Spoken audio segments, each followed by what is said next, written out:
ماں باپ کی یہی خود غرضی اور احسان فراموشی مجھے بھی ورثے میں ملی تھی۔ پڑھنے کا مجھے جنون کی حد تک شوق تھا۔ جب مجھے غصہ آتا تو میں بھی ان لڑائیوں میں شریک ہو جاتا۔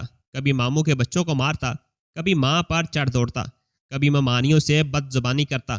کھانا تیار نہ ہونے پر ماں کو مارتا، چٹیا سے پکڑ کر ان کا منہ زمین سے رگڑ دیتا اور کہتا، بتا بڑھیا اب تک کھانا کیوں نہیں بنا؟ باپ کی طرح خود بھی گھر میں گالیاں دیتا اور تہلکہ مچائے رکھتا۔ وہی ماں جو بھائیوں کے آگے شیرنی کی طرح لڑتی، اپنی اولاد کے آگے بھیڑ بن جاتی، مگر میں نے قصوروار ماں کو ہی ٹھہرایا۔ جب میں ماں کو مارتا تھا تو ماں نے میرا ہاتھ پکڑ کر میرے منہ پر تھپڑ کیوں نہیں مارا؟ اگر وہ میرا ہاتھ روک دیتی تو آگے سے میری ہمت نہ ہوتی۔ ان کی خاموشی سے پٹنے کی وجہ سے مجھے اور شہ ملتی۔ اگر وہ میری اچھی تربیت کر کے غلط بات پر مجھے نصیحت کرتی تو آج میں پچھتاوے کی آگ میں نہ جل رہا ہوتا، ایک کامیاب انسان کی طرح زندگی بسر کر رہا ہوتا۔ ماں کے ساتھ اتنا برا سلوک کرنے کے باوجود ماں مجھے ہمیشہ میرا چاند شہزادہ کہہ کر مخاطب کرتی، اس لیے کہ ان کی ساری امیدیں مجھ سے ہی وابستہ تھیں۔ ماں کا اگر کوئی مقابلہ کر سکتا تھا تو وہ میں تھا۔ سچ ہے، جیسی کرنی ویسی برنی۔ جو کچھ ماں اپنے بھائیوں کے ساتھ کرتی، بدلے میں بیٹا اس کے ساتھ کر دیتا، اور جو کچھ میں نے اپنی ماں کے ساتھ کیا، اس کا قدرت نے مجھے بہت بھیانک بدلہ دیا۔ خدا کی لاٹھی بے آواز ہوتی ہے، جب چلتی ہے تو آواز نہیں آتی، مگر چوٹ بہت بری لگتی ہے۔ گزرتے وقت کے ساتھ ساتھ میں کامیابی سے تعلیم کی منزلیں طے کرتا رہا۔ آخر ماموں کے پیسے اور اپنی لگن سے ایم اے انگلش کرنے میں پاس ہو گیا۔ اس دن میرے ماں باپ بہت خوش تھے۔ زندگی میں پہلی بار میں نے اپنے ماں باپ کو اتنا خوش دیکھا تھا، ورنہ ان کے چہرے پر ہر وقت غصے کے آثار نمایاں رہتے۔ حالانکہ میری اس کاوش میں ماں باپ کا کوئی کردار نہ تھا۔ ایم اے کی ڈگری ہاتھ میں آتے ہی میں نے گارڈن کالج پنڈی میں لیکچرار کے لیے اپلائی کر دیا۔ ڈگری کی بدولت فوراً ہی بغیر رشوت اور سفارش کے مجھے لیکچرار کی جاب مل گئی۔ وہ میری زندگی کا سب سے خوبصورت دن تھا، لیکن پنڈی میں رہائش کا مسئلہ تھا، جو میرے لیے ایک کولیگ نے کرائے پر ایک چھوٹا سا گھر دلا کر حل کر دیا۔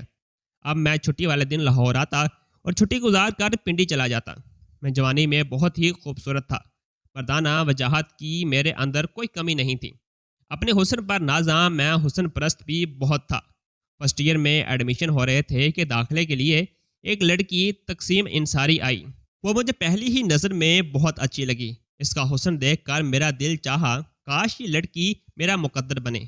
جس حسن کا میں دل دادا تھا وہ سب اس میں موجود تھا۔ وہ سفید رنگ، بڑی بڑی نشیلی آنکھیں، لمبے گھنے سیاہ بال، جنہیں وہ کالج کی کسی تقریب میں کھولتی تو وہ گھٹنوں تک آتے، نازک سے ہاتھ، پیر اور سرکد اس کے حسن کو چار چاند لگا دیتا۔ قدرت نے اسے بہت فرصت سے بنایا تھا۔ اسے دیکھ کر کسی پرستان کی شہزادی کا گمان ہوتا۔ پھر کلاسز شروع ہوئیں تو فرسٹ ایئر انگلش کا پیریڈ میرے پاس آیا۔ میری خوش قسمتی تھی، قسمت میرے اوپر مہربان ہو گئی تھی۔ اس طرح روز تبسم سے ملاقات ہونے لگی۔ لیکچر کے دوران ہماری بے تکلفی بڑھتی گئی۔ تبسم میرا کوئی پیریڈ مس نہیں کرتی تھی۔ ہم آنکھوں کے اشارے سے بہت سی باتیں کرتے تھے۔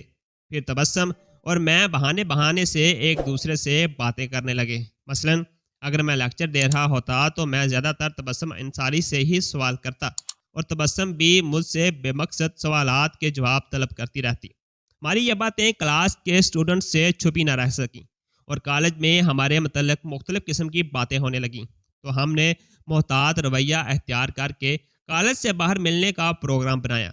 اس طرح ہماری ملاقاتیں باہر ہونے لگیں۔ جب تبسم کا مجھ پر اعتبار بڑھا تو میں اسے اپنے گھر بلانے لگا۔ پھر ہم دنیا سے بے خبر محبت اور آنے والے مستقبل کی ڈھیروں باتیں کرتے۔ اس دوران ہم نے محبت کے عہد و پیمان بھی کیے اور ساتھ جینے مرنے کی قسمیں بھی کھائیں۔ ہم پیار کی روح میں بہتے تو بہتے ہی چلے گئے۔ اس وقت مجھے اپنے عہد کا بھی خیال نہیں رہا۔ جس بات کی آندھی میں بہہ کر ہم نے اپنے مقدس رشتے کو خوب پامال کیا، مگر میں اپنی فطرت سے مجبوراً صرف دل بہلاتا رہا۔ پھر ایک دن تبسم نے مجھے ماں بننے کی خبر سنائی۔ اس بات کو سن کر میں غصے سے بھڑک اٹھا اور اسے تھپڑ مار کر کہا، تبسم تم نے یہ کیا کیا؟ تم اس بچے کے لیے میرا نام مت لینا، ورنہ میری بہت بدنامی ہوگی۔ تبسم بولی، آپ تو ایسے کہہ رہے ہیں جیسے اس گناہ میں میں اکیلی شامل ہوں۔ تو اور کیا، یہ بچہ میرا نہیں ہے، تم فوراً یہاں سے چلی جاؤ۔ میں نے اسے دھکے دے کر گھر سے نکال دیا۔ میرا رویہ دیکھ کر تبسم روتی ہوئی میرے گھر سے چلی گئی۔ اس کے بعد وہ مجھے کالج میں کبھی نظر نہ آئی۔ پھر ایک دن اس نے 2 خوبصورت بچوں کو جنم دیا۔ اس کی ماں میرے گھر آئی اور مجھے خدا اور رسول کے واسطے دے کر بولی، ہماری عزت تمہارے ہاتھ میں ہے، یہ بچے تمہارا خون ہیں، ان بچوں پر ترس کھا کر تم تبسم سے نکاح کر لو، ورنہ ہم غریب لوگ برباد ہو جائیں گے۔ میں نے ان کی خوب بے عزتی کر کے نکاح سے انکار کر دیا۔ جب میں نے تبسم کو قبول نہیں کیا تو اس کی اولاد کو کیسے قبول کرتا؟ اس دن میں گھر میں لیکچر کی تیاری کر رہا تھا کہ ماموں غصے کی حالت میں گھر میں داخل ہوئے۔ ان کے ساتھ تبسم، بچے اور اس کی والدہ بھی تھی۔ وہ مجھے خونخوار نظروں سے گورتے ہوئے بولے، یہ لوگ کون ہیں؟ جو کچھ میں سن رہا ہوں کیا وہ سچ ہے؟ میں نے جلدی سے تبسم کے ہاتھ سے بچوں کو چھینتے ہوئے کہا، نہ جانے یہ کس کا گناہ میرے ساتھ تھوپ رہی ہے، یہ تو مجھے کب سے اپنے پیار کے جال میں پھنسا رہی تھی، مگر میں نے اسے منہ نہیں لگایا تو یہ اتنا گھٹیا الزام میرے اوپر لگا رہی ہے۔ یہ مجھے معاشرے میں بدنام کرنا چاہتی ہے۔ اس وقت مجھے یہ بھی یاد نہیں رہا کہ یہ میری ہی اولاد ہے۔ پھر ماموں بولے، میں نے کب کہا کہ یہ تمہارے ہیں؟ میں نے تو صرف یہ پوچھا ہے کہ یہ لوگ کون ہیں؟ ان لوگوں کو دیکھ کر اتنا تیش میں آنا تمہارے جھوٹے ہونے کی علامت ہے۔ میں نے کسی الزام کی بات کی ہے؟ تم خود ہی الزام کو قبول کر رہے ہو۔ دیکھو، جس وقت تبسم کی ماں نے مجھ سے یہ بات کہی تھی تب میں ان کی بات پر یقین نہیں کیا، مگر تبسم کے اسرار پر جب میں نے کالج سے تمہارے بارے میں پوری معلومات حاصل کر لیں، اس کے بعد میں انہیں یہاں لایا ہوں۔ تمہارے کالج سے پتہ چلا ہے کہ تم دونوں ہی ایک دوسرے کی محبت میں مبتلا ہو، اور اس کے بعد مجھے یقین ہو گیا کہ تبسم جھوٹ نہیں بول رہی۔ اور پھر تبسم کو دیکھ کر اتنے غصے میں آ جانا، یہ سب کیا ہے؟ اب بھی کچھ نہیں بگڑا، تم ان بچوں کو قبول کر کے تبسم سے نکاح کر لو۔ ہم خاندان میں کہہ دیں گے کہ سادگی سے نکاح کر دیا تھا، مگر میں نے کبھی زندگی میں ہارنا نہیں سیکھا تھا۔ فوراً تبسم کو چٹیا سے پکڑ کر گھسیٹتا اور اس پر لاتوں اور گوسوں کی بارش کر دی۔ بچوں سے بھی لا تعلقی اختیار کر لی۔ وہ تڑپ کر روتے ہوئے التجا کرنے لگی، آپ ایسا مت کیجیے ورنہ میں برباد ہو جاؤں گی۔ آپ کو اپنی محبت کا واسطہ، اپنا گزرا ہوا وقت یاد کیجیے، یہ بچے آپ کے ہیں۔ تبسم کے آنسو اس کی سچائی کی گواہی تھے۔ ماموں تبسم کو بچانے آئے تو میں نے انہیں بھی دھکا دے دیا۔ تبسم کی ماں آگے بڑھی، میں نے انہیں بھی پیچھے دھکیل دیا۔ میں تبسم کو مارتا جاتا اور وہ مجھ سے التجا کرتی رہی۔ جب میں اسے مار مار کر تھک گیا تو گھسیٹ کر دروازے تک لایا اور گھر سے باہر دھکا دیا۔ تبسم گھر کے اندر آئی، بچوں کو اٹھایا اور مجھے بددعائیں دیتے ہوئے بولی، آج آپ اپنی اولاد کو اپنا ماننے سے انکار کر رہے ہیں، کل آپ کی اولاد آپ کو ماننے سے انکار کرے گی۔ تم اولاد کے ہوتے ہوئے بھی بے اولاد رہو گی، کبھی اپنی اولاد کا سکھ چین نہ دیکھ سکو گی۔ میرا صبر تمہیں کبھی سکون سے نہیں بیٹھنے دے گا۔ میں نے اپنا مقدمہ اللہ کی عدالت میں پیش کیا ہے، وہ میرا انصاف کرے گا۔ اور پھر اپنی ماں کا ہاتھ تھام کر دونوں بچوں کو اٹھایا اور گھر سے نکل گئی۔ میری ماں نے بھی تبسم کو بہو ماننے سے انکار کر دیا تھا۔ ان کے جانے کے بعد ماموں بولے، شاید ہم نے تمہیں اس دن کے لیے پڑھایا تھا کہ تم ہماری عزت کو داغدار کر کے 4 چاند لگا دو۔ کاش یہ دن دیکھنے سے پہلے اللہ ہمیں اٹھا لیتا۔ آج سے میرے دل میں تمہارے لیے کوئی مقام نہیں۔ میں اپنے گھر میں تمہیں مجبوری سے برداشت کروں گا۔ میں نے ماموں کی بات کا کوئی اثر نہیں لیا، مگر مجھے تبسم پر بہت غصہ تھا، کیونکہ مجھے یقین نہیں تھا کہ تبسم لاہور تک پہنچ جائے گی اور صورتحال اس حد تک بگڑ جائے گی۔ میں نے تو تبسم کو عزت سے پانے کی چاہت کی تھی، مگر نہ جانے کیسے ہمارے درمیان شیطان آ گیا اور ہم دونوں ہی انسانیت کے درجے سے گر گئے اور حالات ایسے بگڑے کہ بات رسوائی تک آ گئی۔ آج مجھے تبسم کی ویران آنکھیں یاد آتی ہیں تو میں بے چین ہو جاتا ہوں۔ کاش میں اس وقت تبسم اور بچوں کو قبول کر لیتا تو آج زندگی کی کہانی ہی کچھ اور ہوتی۔ اس واقعے کے بعد میں کالج گیا تو کالج میں میری خوب جگ ہنسائی ہوئی۔ ہر شخص کی زبان پر اس قصے کا ذکر تھا، کیونکہ تبسم کی ماں نے لاہور کے گھر کا پتہ کالج سے ہی معلوم کیا تھا۔ میں نے کالج سے 15 دن کی چھٹی لے لی اور لاہور ٹرانسفر کے لیے کوششیں شروع کر دیں۔ لاہور ٹرانسفر تو نہ ہوا مگر مری کیڈٹ کالج ضرور ہو گیا۔ مری میں میری ملاقات عروج شاہ سے ہوئی اور ایک دفعہ پھر عروج کے سامنے اپنا دل ہار بیٹھا۔ اس دفعہ کوئی ناخوشگوار واقعہ ہونے سے پہلے میں نے عروج سے متعلق ماں کو بتایا۔ پھر دونوں طرف کی رضامندی کے بعد ہم رشتہ ازدواج میں بندھ گئے۔ شادی کے بعد میں نے اپنا ٹرانسفر لاہور کروا لیا۔ لاہور آنے کے بعد میں نے اپنے ماضی کو پس پشت ڈال دیا تھا۔ عروج میرے لیے اچھی شریک حیات ثابت ہوئی۔ 10 سال کے عرصے میں 2 بیٹے اور 2 بیٹیوں کا باپ بن گیا وقت کا پہیہ اپنی مخصوص رفتار سے چلتا رہا۔ ان برسوں میں حالات بہت بدل چکے تھے۔ دونوں ماموں نانا گھر بیچ کر کراچی ہجرت کر گئے۔ میرے ماں باپ اپنی عمر کی منزلیں طے کر کے اس دار فانی سے کوچ کر گئے۔ بیٹے پڑھ لکھ کر نوکری کرنے لگے۔ گھر میں خوشحالی آ گئی۔ دونوں بیٹوں کی اچھے گھرانوں میں شادیاں ہو گئیں۔ میں بھی ریٹائرمنٹ کے قریب تھا اور مختلف بیماریوں میں جکڑا ہوا تھا، اس لیے مرنے سے پہلے بیٹیوں کو ان کے گھروں کا کرنا چاہتا تھا۔ میری یہ پریشانی میرے ایک دوست نے حل کر دی اور اپنے دونوں بیٹوں کے لیے میری بیٹیوں کے رشتے مانگ لیے۔ اچھے کھاتے پیتے لوگ تھے۔ میں نے جلدی سے تمام معاملات نمٹا کر انہیں رخصت کر دیا۔ بیٹیاں سسرال پہنچ کر روایتی دیورانی جٹھانی بن گئیں۔ ان کی شکایتیں مجھ تک پہنچتیں۔ اب پتہ نہیں قدرت میرا امتحان لے رہی تھی یا پھر ماں باپ کی تربیت ہی صحیح نہیں تھی۔ ان کی لڑائیاں ہوتیں، میں انہیں سمجھاتا، مگر آفرین ہے، عروج پر اس نے کبھی بچیوں کو ایسی نصیحت نہیں کی کہ جو اولاد کو بگاڑتی ہیں۔ وہ اپنی تربیت پر شرمندہ ہونے کی بجائے ان کو ساس سسر سے لڑنے کے طریقے سکھاتی، جس سے بیٹیوں کو اور شہ ملتی۔ وہ چھوٹی چھوٹی باتوں کا پتنگڑ بنا کر خوب لڑتی، جس کی وجہ سے سسرال میں انہوں نے ہماری عزت خاک میں ملا دی۔ روز روز کی لڑائیوں کا نتیجہ یہ نکلا کہ شادی کے تیسرے سال بڑے داماد کا برین ہیمرج ہونے کی وجہ سے انتقال ہو گیا۔ اتنی چھوٹی عمر میں بیوہ ہو جانا اور پہاڑ جیسی زندگی بسر کرنا بیٹی کے لیے بہت بڑا صدمہ تھا۔ میں نے اس کے ساس سسر سے عدت کے بعد بیٹی کو واپس لانے کی بات کی۔ ان لوگوں نے میرے سامنے یہ تجویز رکھی کہ جس طرح ہمارے اور بچے کھا رہے ہیں یہ بھی کھائے گی۔ ہم اپنے دوسرے بیٹوں سے اس کا نکاح کر دیں گے، اس کی اولاد بھی اس کے پاس رہے گی اور اس کا گھر بھی بس جائے گا۔ مگر میں اور میری بیٹی اس کے لیے راضی نہ تھے۔ مجھے یہ اندیشہ تھا کہ وہ لوگ بیٹی کو بیچنے میں مشکلات نہ کریں۔ عدت کے بعد میں ان سے لڑ جھگڑ کر بیٹی کو گھر لے آیا اور داماد نے جو پیسہ اپنے بچوں کے نام رکھا ہوا تھا وہ بھی اپنی بیٹی کے نام کرا لیا۔ وہ لوگ تو اپنے جوان بیٹے کی موت کے صدمے میں تھے، ان چیزوں کا کہاں دھیان رکھتے۔ بچوں کو میں یہ سوچ کر چھوڑ آیا کہ بیٹی کی شادی کروں گا، مسئلہ بنے گا۔ چلتے وقت بیٹی کی ساس نے ہاتھ پھیلا کر بددعائیں دیں، جس طرح تو نے میرے بچوں کو بے ماں کیا ہے تو بھی بے اولاد ہو جائے گا، تجھے بھی اولاد کا ایسا ہی غم دیکھنا نصیب ہو۔ مگر میں نے کب اس کی بددعا کا اثر لیا تھا جو اس پر کان دھرتا۔ حالانکہ اگر میں تحمل مزاجی سے کام لیتا تو معاملہ اطمینان سے حل ہو جاتا۔ اس گھر میں میری ایک اور بیٹی بھی تھی، وہ چاہتے تو اس سے بدلہ لے سکتے تھے، مگر ان کا بڑا ضرب تھا کہ ان شریف لوگوں نے اسے تنگ نہیں کیا۔ اپنی بیٹی اور داماد کے علاوہ میں نے اس گھر میں کسی سے رشتہ نہیں رکھا۔ میری اس حرکت کی وجہ سے ہماری دوستی بھی ختم ہوگی، مگر مجھے اس بات سے کوئی پرواہ نہیں تھی۔ یہی سے میری بدقسمتی کے دن شروع ہو گئے۔ مجھے نہیں معلوم تھا کہ اس دن سے میری خوشیوں کے الٹے دن شروع ہو گئے۔ بیٹی کے بیوہ ہو جانے کے 2 سال بعد میں نے دوبارہ اس کا رشتہ دیکھ کر شادی کر دی۔ جہاں اس کی شادی ہوئی وہ بہت امیر کبیر لوگ تھے، مگر بیٹی 6 ماہ کے اندر ہی گھر بیٹھ گئی۔ پتہ چلا کہ وہ لوگ بہت بڑے دھوکے باز تھے، میری بیٹی سے غلط قسم کے کام کرواتے تھے۔ میں نے کورٹ کے ذریعے سے خلا دلوائی۔ بیٹی تو واپس آ گئی، مگر میں نے لاکھوں کا جو جہیز دیا تھا وہ واپس نہیں آیا۔ مقدمے میں الگ پیسہ برباد ہوا۔ چند سال بیت کے زندگی معمول کے مطابق چل رہی تھی، مگر زندگی نے ایک دم پلٹا کھایا۔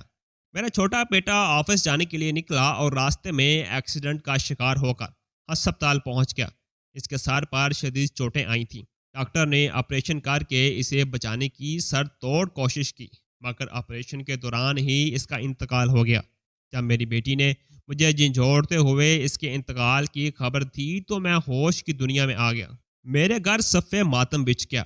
یہ سب دیکھ کر مجھے یاد آیا کہ جب میرے داماد کی میت اٹھی تھی تو اس کے ماں باپ کی کیا حالت ہوئی تھی۔ بہو نے عدت کرنا بھی گوارا نہ کیا اور چہلم کر کے بچے لے کر میکے چلی گئی۔ جاتے جاتے بیٹے کے نام کا بینک بیلنس اور جائیداد وغیرہ اپنے نام کروا کر لے گئی، خود تو گئی، گھر بھی ویران کر گئی۔ تب مجھے یاد آیا کہ میں بھی تو کسی کا گھر اسی طرح برباد کر کے آیا تھا۔ میں اپنے پوتے پوتیوں کی شکل دیکھنے کو ترس گیا۔ خوشیاں مجھ سے ایسی روٹھیں کہ گھر میں خوشی ہونے کے باوجود خوشی خوشی نہ لگتی تھی۔ آج میں اپنے گھر کے خالی در و دیوار کو دیکھتے ہوئے سوچتا ہوں، شاید تبسم اور بچوں کی بددعا مجھے لگ گئی۔ کیونکہ میرے پنڈی کے ایک دوست کے ذریعے مجھے تبسم کے بارے میں پتہ چلا تھا کہ اس کی ماں نے اس کی دوسری شادی کر دی ہے اور بچوں کو خود پال رہی ہے۔ اگر میں اس وقت ان تمام باتوں پر توجہ نہ دیتا، تبسم جو میری پہلی محبت تھی اور سہاگن ہوتے ہوئے بھی بیواؤں جیسی زندگی بسر کر رہی تھی، جس کو قدم قدم پر بد کردار اور بد چلن ہونے کے طعنے ملتے، نہ جانے کیسے وہ ان تکلیفوں کو برداشت کرتی ہوگی جو صرف میری وجہ سے برباد ہوئی۔ حالانکہ قصوروار میں بھی تھا، مگر سزا کی حقدار صرف وہ ٹھہری۔ وہ ادھر اپنی کانٹوں بھری زندگی میں تڑپتی تھی اور میں ادھر اپنی خوشیوں بھری زندگی میں خوش تھا۔ وہ تو چند دن کی سزا پا کر دامن چھڑا گئی، مگر میں آج تک سزا بھگت رہا ہوں۔ میرے بچے جو باپ کے ہوتے ہوئے یتیمی کی زندگی بسر کر رہے ہیں، جن کو میں نے اپنی اولاد ماننے سے انکار کر دیا تھا، آج دل چاہتا ہے کہ انہیں اپنے سینے سے لگا لوں۔ میری بیٹی جو رخصت ہوتے ہوئے ماں باپ کی دعائیں لے کر نہیں گئی تھی، جن بچوں کو میں نے اپنی خوشحال زندگی میں کبھی بھول کر بھی یاد نہیں کیا تھا، شدت سے یاد آ رہے تھے۔ پھر سوچتا ہوں شاید میرے نواسے نواسیوں کی بد دعا ہے، جن کے سر سے باپ کی شفقت کا سایہ تو اٹھ ہی چکا تھا، میری وجہ سے ماں کی ممتا سے بھی محروم ہوئے۔ پھر سوچتا ہوں شاید بیٹی کی ساس سسر کی بد دعائیں ہیں، جو جوان بیٹی کی موت کے صدمے میں تھے، لیکن میرے پاس ان کے لیے تسلی کے دو بول بھی نہیں تھے، بلکہ میں نے اپنے رویے سے ان کے دکھ کو مزید بڑھا دیا تھا۔ پھر سوچتا ہوں شاید تبسم کی ماں کی بد دعا مجھے لگ گئی، جس کی اولاد کو میں نے زمانے بھر میں ذلیل و خوار کیا۔ سب سے بڑی بد دعا اور صبر تو میرے ساتھ میری ماں کا ہے۔ دنیا میں جس ہستی کا درجہ ان سب رشتوں سے اونچا ہے، میں نے اس رشتے کو دکھ اور تکلیف دی۔ جس ہستی کے قدموں تلے میری جنت تھی، میں نے اس ہستی کو اپنے پیروں تلے روندا۔ میں نے اپنے ہاتھوں سے اپنی جنت کو برباد کیا۔ اب کیوں میں جنت نما گھر کا طلبگار ہوں؟ جن ہاتھوں سے میں اس کی چٹیا پکڑ کر کھینچ لیتا تھا، انہی ہاتھوں سے میں نے اپنے جوان بیٹے کا جنازہ اٹھایا۔ شاید میں اپنے زمانے کا فرعون بنا ہوا تھا۔ جب میں نے اپنی اولاد کا غم اٹھایا، تب مجھے یاد آیا کہ میری ماں کو بھی میرا اس طرح غم ہوتا ہوگا۔ میں بھی تو کسی کی اولاد تھا۔ میں نے نہ جانے کتنی ماؤں کے دل دکھائے۔ بد دعا سے زیادہ صبر خطرناک ہوتا ہے۔ بد دعا تو کوئی ماں اپنی اولاد کو نہیں دیتی، میری ماں بھی نہیں دیتی ہوگی، مگر خاموش رہ کر صبر تو کرتی تھی۔ اس کی چپ مجھے لگ گئی۔ کاش وہ مجھے منہ سے بد دعا دے دیتی، مگر خاموش رہ کر صبر نہ کرتی، تو آج میری زندگی کانٹوں سے لیس نہ ہوتی۔ لیکن اس کی خاموشی ہی مجھے اور شہ دیتی تھی۔ اولاد نہ ہونے کا ایک غم اور ہونے کے ہزاروں غم ہوتے ہیں۔ میں بھی بے اولاد رہتا تو صرف ایک دکھ جھیلتا، مگر اللہ نے مجھے صاحب اولاد اس لیے کیا تاکہ میں ابھی جان سکوں کہ اولاد کا غم کیا ہوتا ہے۔ کہتے ہیں جیسا تم اپنے ماں باپ کے ساتھ سلوک کرو گے، تمہاری اولاد بھی تمہارے ساتھ ویسا ہی برتاؤ رکھے گی۔ میں اولاد کی سزا سے تو بچ گیا، مگر قدرت کی سزا سے نہ بچ سکا۔ اللہ نے اولاد نہ دے کر تو مجھے سزا نہ دی، مگر گھر کی خوشیاں چھین کر مجھے میری اوقات یاد دلائی۔ اگر میں ان سب کی بد دعاؤں سے بچ بھی جاتا تو ماں کے صبر سے کیسے بچ سکتا تھا؟ آج میں 80 سال کے قریب ہوں۔ اس عمر میں میں نے جوان اولاد کی موت کا صدمہ جھیلا، 2 دفعہ میری بیٹی کا گھر اجڑا۔ ان سب صدمات کے باوجود میں کتنا سخت جان رہا کہ کسی بھی صدمے سے میرے دل کی دھڑکنیں بند نہیں ہوئیں۔ انسانوں میں بھی میں نے بہت سی نشیب و فراز دیکھیں، اور نہ جانے کس کس کو میں نے برباد کیا، اور صرف ایک اللہ نے مجھے برباد کر دیا۔ میں جو کبھی کسی رشتے کے معاملے میں ہار نہیں ماننا چاہتا تھا، آج اپنی تقدیر سے بری طرح ہار چکا ہوں۔ آج میں یہ اعتراف کرتا ہوں کہ میں نہ تو اچھا بیٹا بن سکا، نہ اچھا باپ، نہ اچھا شوہر، اور نہ اچھا رشتہ دار ثابت ہوا۔ میں نے یتیم بچوں کا پیسہ کھایا تھا، وہی پیسہ میرے بیٹے کا کفن بن گیا۔ آخر میں میری آپ سب سے گزارش ہے، اللہ کی خوشنودی چاہتے ہو تو ماں باپ کی نافرمانی اور دل آزاری نہ کریں، ان کی مرضی کے خلاف بات نہ کریں۔ جس سے ماں باپ راضی نہیں ہوتے، اس سے اللہ بھی راضی نہیں ہوتا۔ جو ماں باپ کو دکھ دیتا ہے، اسے اپنی اولاد سے بھی فیض حاصل نہیں ہوتا، اور آخر میں پچھتانا پڑتا ہے۔ اللہ کے بندوں پر بے جا ظلم نہ کرو۔ جو اللہ کے بندوں کو ستاتا ہے، اللہ اس سے خوش نہیں رہتا۔ ماں کی نافرمانی اور ہمیشہ بے وفائی کے نتیجے میں ناجائز اولاد کا گناہ یہ 2 گناہ میرے لیے قدرت کا انتظام بن گئے۔ آج میری انا، خود پرستی، سب کچھ مٹی میں مل چکی ہے اور میں بھی مٹی سے ملنے والا ہوں۔ دوستو، مزید اس طرح کی سٹوریز کے لیے ہمارے یوٹیوب چینل کو سبسکرائب لازمی کیجیے گا۔ اللہ